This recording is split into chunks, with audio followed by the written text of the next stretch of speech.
In Lakanay, residents say the U.S. bombing of their village was done under pretext that Taliban had members living there. No one knows if any Taliban members were killed in that attack, but villagers lost their loved ones.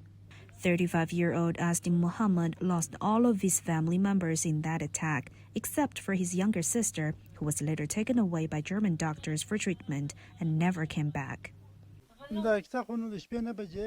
It was at about 3 a.m. The aircraft came and lit up our houses. Then some aircraft started bombing and no one was able to move.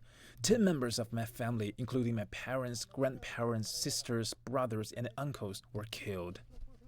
Asti Mohammad still has nightmares about that dreadful night. He says he hadn't heard from his surviving sister until half a year ago when he received a message from her.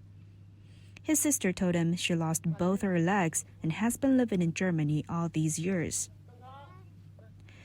80-year-old Haji Wahid says his family lived on the other side of the village. Some were able to escape, but his brother's family was not. 90 members of my brother's family lost their lives on that night. My brother, nephews, my nephew's kids, men, women, livestock, everything was gone after that night. Haji Wahid says he rushed to his brother's home trying to save his relatives, but was only able to drag their dead bodies out of the ruins. 60-year-old Muhammad Ibrahim says he suffers from hearing loss due to that attack. In the morning, some Americans came. The field was littered with bodies of men and women. The U.S. soldiers told us they would take only 2 or 3 injured people to the aircraft for treatment. Because of those bombs and fires, I cannot hear very well. Haji Rahmatullah says his wounds healed with time, but that the scars are forever left on his arm, leg, and heart. 3 members of my family, my father and my 2 brothers, were killed in that attack.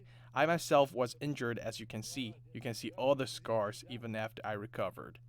So this is exactly where the airstrike took place 17 years ago. At that time, about 25 families lived here, but all the houses were destroyed in that attack.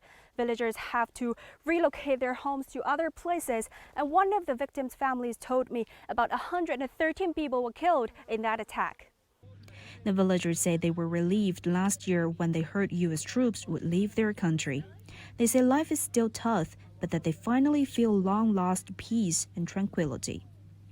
So far, there's no official data about how many Afghan civilians died in U.S. airstrikes since 2001.